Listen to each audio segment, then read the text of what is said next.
little bit of technical difficulty this afternoon, Sal, but I think we're through it. Sorry to keep everybody waiting. It seems like Zohran Mamdani's policies, decision-making, or whatever, it's disastrous and it's snowballing. How are you, Sal? I'm good, Jason. I'm good. I can't wait till someday we get do the walk and talks where we won't have any more technical glitches. But I will. Who says that?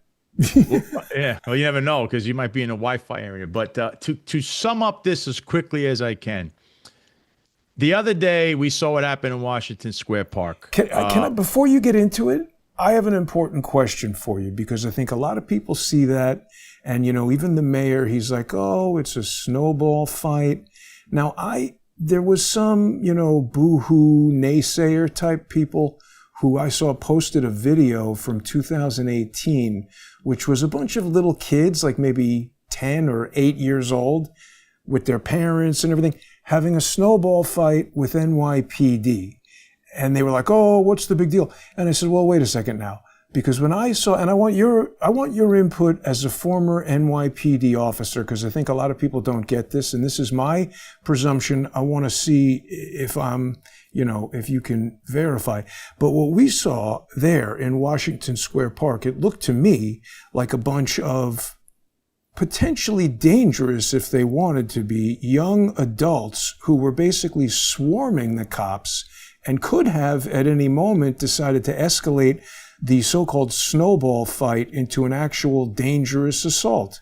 Isn't that true? Well, I actually broke this down on my show, but I know exactly what you're saying. So the first video you saw was that one that you saw. I don't know if it was many years ago or the same day. I don't know. The CNN showed it like they were saying it was the same day. So that video that you saw of the young kids, snowball with the cop was something playful. Right. The night prior, while this storm was going on, there's video of the 19th precinct cops throwing snowballs at each other. They get out of the car, they start throwing, this is unprofessional stuff. You got to be careful because the public is going to look at you a certain way. But then we have the actual incident. So this is what happened. The cops were called to a disorderly group because this thing got out of control. First of all, community affairs, which I know you have a problem with, was not there because they were dealing with all the elderlies in the neighborhood that were calling, and they need help, they need heat, so that's why they weren't able to, and it was not easy to get around. So they were already trapped with that other stuff. So they were all called to the scene. It comes over as a disorderly group. Obviously, I also revealed things that nobody knew prior to me putting it out. First of all, the duty captain came. The duty captain is Captain Ashford. The commanding officer of the 6th Precinct, Deputy Inspector, what is his name, Minor, he wasn't there. He wasn't there that day. I don't know what. He just wasn't there. So the Deputy Chief of Manhattan South, I know you've seen him with his bullhorn out there, Chief Budette, he was there. He was the highest ranking officer on the scene. He was a 1-star. They had called what's a level 1. Why they call it a level 1, Jason? So a level 1 is when you mobilize all the precincts surrounding you and SRG. Remember SRG, they're in the news always because Mamdani wants to get rid of them. But SRG does the mass arrest, disorder control. That means they all respond to a level 1. What had happened is the level 1 was called, and as quickly as it was put over the radio, it was called off. The persons that called this off was not this chief. This chief did not have a say in this. This came from the highest of highs. Has to be a 2-star chief or above, or maybe even someone who's just a civilian in the NYPD. This was an NYPD created problem, Jason. It came from the very top. And why, you ask? The 6th Precinct, Jason, has a crime problem, but they are telling you that the 6th Precinct crime is down. So, Jason, they can't take felony assaults because if you look at the CompStat numbers, they're starting to go up. And remember the perception narrative, the perception management. Crime statistics? 6th Precinct. You go on NYPD, I think it's .org or with the NYPD website, you look at CompStat and you can look at the 6th Precinct numbers. Their assaults, it's up. So they're not inclined to want to take 3 or 4 felony assaults because these people were not throwing snowballs. They were throwing ice. But before that, Jason, you're asking the people on the scene and the NYPD leadership to go into the lion's den with a bunch of lions, and you're not allowed to tame these lions. You're also outnumbered. You're outnumbered by a healthy margin, which is why you need a level 1. So you sent cops to get hurt, all in the name of what? Optics, and then pull back and say, you're going to get hit in the face, but you can't arrest anyone, which is what you saw. Yeah. So Mamdani has no idea about any of this, and I'm not trying to give him defense, but he has no communication with the soccer mom, who's the police commissioner. And her answer came well after the fact, at 9 o'clock at night, after she saw my post, after she saw someone else I know post about it. She all of a sudden answers and says, oh, we're investigating this. So, Jason, after the fact of when you should have made arrests, you start saying, I'm investigating people. And I put this out 2 hours before the wanted poster was out. I said, there's a wanted poster for these people. And now, after everything you know, how does this look? Because the people were behind you for about 1 day, and then they saw the wanted poster, and people started saying, are you kidding me? Wanted for throwing snowballs? Now, obviously, this case was going to get thrown out, Jason, because you are now putting up wanted posters for snowball fights 2 or 3 days, 2 days after the fact, whereas you should have arrested these people. It was the whole scene is induced by the New York City Police Department leadership. They are authorized to make arrests on the scene for that, and they were ordered not to. This is the story. It's not Mamdani. It's not the fact that Bragg doesn't make the declines to prosecute. They should have been arrested on the scene. You don't know anything other than that. Why did they not do it? Now, Mamdani's response, Jason, granted, you're right. It was tone deaf. But he also is a rookie. Jason, he did 4 years in the state assembly, barely showing up to work. He never passed any bills. He's never governed, Jason. I've mentioned this over and over again. They voted for him anyway. So these are the growing pains of a novice politician who now has seen the president more times than Eric Adams did when he was the mayor, which is very funny. Isn't that odd? But yeah. These are the things that people need to keep in mind. So, yes, I don't like Mamdani's response. It's a little tone deaf. Also, doesn't back his police officers right away because he just doesn't know what he's doing, Jason. That's just the bottom line. But the police department botched this from the beginning, and now they reacted to the social media frenzy that showed the police officers getting pelted with snow and ice and going to the hospital, and now say, oh, we're going to prosecute these people because the backlash came. Because all they were trying to do, Jason, is perception management, controlling the narrative. Crime is down. Do not take felonies. And by the way, Jason, what did they charge this guy with? Because it wasn't a felony assault. It was harassment and OGA, obstruction of governmental. That's BS, Jason. Of course, those charges are going to get dismissed. Right. They don't have a felony because they didn't arrest the guy on the scene, Jason. This is the problem. That change the nature of the crime if they don't arrest him on the scene? On the scene, you could say this is a felony. The officer is going to go to the hospital. You wait days afterwards because of the backlash, and that's what the attorneys in the DA's office, whether you like them or not, that is what they're looking at. You're only arresting these people because the public at one point was behind you and had the backlash of saying, why are these people arrested? But then you wait 2 days, you put a wanted poster, and it looks very suspect. So now they're saying, oh, but you were throwing snowballs the night before, and now you want to say, why are you going into that and you're not having extra cops come in there with you? Because, see, people know you can't fool. You can fool some of the people some of the time, but you can't fool all of the people all of the time. So when you ask basically the zookeepers to go into the lion's den and you're not allowed to tame the lions and they're going to swipe their huge paws at you and take chunks of flesh, what are you left to do? Because that's what they asked and did to those officers. It's really a failure on the leadership of the New York City Police Department. Yet people are still throwing their anger behind the attorney, the district attorney, who really 4 days later got this, when it should have been right away anyway, because you should have arrested him on the scene.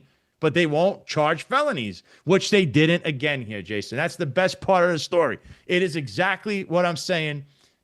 And yet there's still people running with these crazy narratives. But that's why America is great, Jason. It's a free country. So you're saying they don't want to charge felonies because that has a negative impact on this comp stat thing, which is just what? So in other words, if they don't charge the felonies, then they can say, oh, look at the records, crime is down. Correct. Even though there's crimes happening. You see these felony assaults.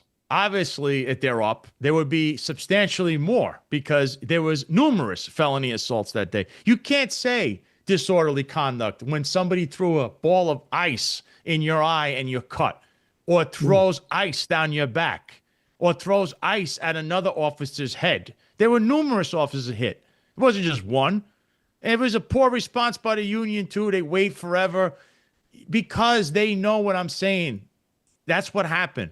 They were told to stand down. So you're asking cops to get in a lion's den and take a beating from lions and sit there and go, oh, well, we're just going to go to the hospital and then we'll blame everybody if anyone says anything. That's what the leadership did.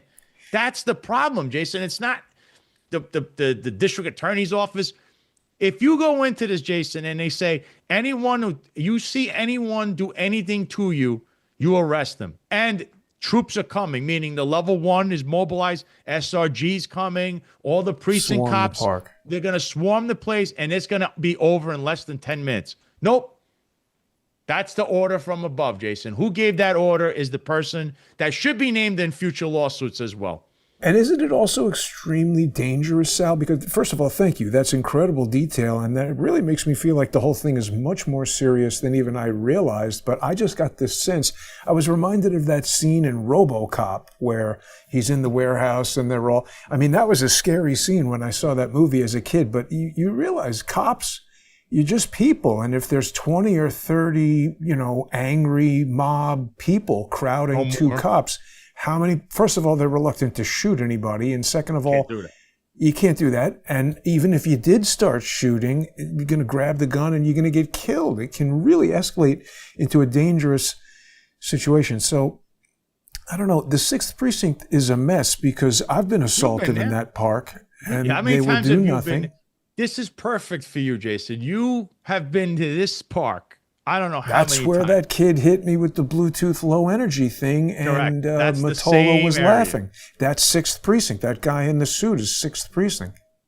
They are, and there's all kinds of allegations of fudging crime stats there. That is one of the main hubs. And again, this entire incident was to control this narrative, perception management. Crime is down. They can't take felonies, which they didn't charge here either, Jason, yet it is a felony. Why? A cop goes to the hospital is just OGA? That's what it is? OGA and harassment? Well, again, that's why. And the attorneys turn it down because they know that you're just trying to make a spectacle out of being embarrassed, that you threw your cops to the lion's den. And your answer was, yeah, well, we were trying to get away with this and we got caught and this is our reaction. So that's you bring up an interesting point. These NYPD attorneys, there have been times that I've tried to get people prosecuted for stuff, and I even had a meeting with some detectives that went on for a while, and they took all kinds of notes, and then they went and spoke to somebody and came back with this woman who was from the legal department who spent a lot of time and energy explaining to me why they weren't going to do anything. And so she's a lawyer. And by the way, every single time anybody goes into court, both lawyers think they're going to win, and one of them is always wrong. So how does that work with the NYPD lawyers and how they decide? You are a victim of the spin. They're going to try to give you the spin to justify the illegal action of not doing anything for you. They're supposed to be serving you. Instead, they're just serving the narrative, the perception management. Many people actually think the job is not real, folks. You go to work and you go and do a job. You're doing a service. The minute you start thinking this is real and you're going to be some wizard on top of a mountain, which a lot of these people think, I know this culture, you're not. And that's why they don't like me. Some of these, we'll call them Joe Cops, who then graduated the hairbag lately. And this is what you deal with. They don't like that one of their own, which is me, which I never put my hand up and swore to an omerta, Jason. I swore to the Constitution. If I see bad behavior from anyone in the police department, the federal department, any public servant, public official, that is my duty to point this out. And I know this culture. And that's why I pointed some people don't like it. When people say, oh, this guy, Michael Gerber, he's a real winner too. He's Mr. Wonderful. He's the head of the legal department. Yeah, he's a Mr. Wonderful. I'll just tell you that. But when they tell you, oh, Sal, you're putting people's business out there, this is public knowledge and public information. The New York Post can do exactly what I did. Yet the Joe Cops, who are now hairbags, are saying, well, you put that information out there, Sal. But if the New York Post does, you know what they'll say? Oh, that cop should have known better. So they're trying to make value judgments. This is not some private company or somebody's marriage. Nope. It's the NYPD. The public has a right to know what the hell is going on, particularly when it's failing. You know why, Jason? They don't want any accountability. See, these Joe Cops, and this is what I said on my show. If you were on the job in the 60s, the 70s, the 80s, the 90s, 2000, 2010, 2020, up until now, and you're telling me this always used to happen, blah, blah, blah, you're part of the problem because you did nothing. You were afraid that if you spoke, this Joe Cop that I'm telling you that has a problem with anybody, they complain all day, Jason, Joe Cops. They're in the locker room screaming about things. And the minute someone does anything to try to hold anyone accountable, they do everything to protect the system. The worst of the worst. The biggest problem is Joe Cop is like 101A. Oh, we need to do this. And then they turn around and go, well, no, that's my friend. What are you talking about? You'll ruin him. But he committed a crime. What crime? What are you talking about? So, and then when you're in trouble, they're the first to say, you're on your own, pal. We told you so. 2 weeks ago, they were telling you to break the law. Now, 2 weeks later, they're saying you're on your own after something goes wrong. So these guys are hypocrites. They're keyboard gangsters. They're the worst of the worst. I mean, the job should get rid of these people. They're miserabili, we say in Italian. And it is ridiculous. And they're really just a low information person in a uniform. We just call them Joe Cop. When they get worse, Jason, hairbag, which is the worst of the worst, the lowest form of human being. Where does villainous Muppet fit in?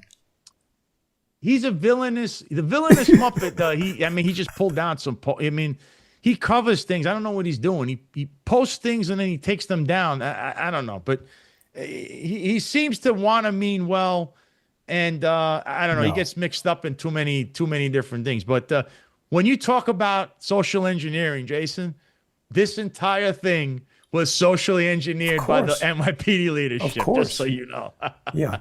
Now, Sal, we got a little bit of a late start, so we're going to continue the conversation on the sponsor-exclusive segment. For people who have not yet sponsored you on Substack, they can do that. They can go over to thesalgreco.substack.com. It's a great way to support Sal and to get some more in-depth information, on what Sal is covering all week. He's got a ton of information on there, a lot of free posts, a lot of posts for subscribers only. So check out thesalgreco.substack.com. We're also, of course, going to be on crowdsourcethetruth.substack.com and on subscribestar.com and patreon.com/crowdsourcethetruth. People should also visit Sal's webpage, salgreco.com. You can read more about him there. You can tap on the support tab and send Sal some money. It's very difficult to earn a living as an independent journalist, particularly when you're covering the kind of stuff that we like to cover, which is not necessarily brought to you by your friendly neighborhood sponsors. So you, the individual viewer sponsor, are the only ones sponsoring this content. We'll be right back for more discussion with Sal Greco. Stay with us.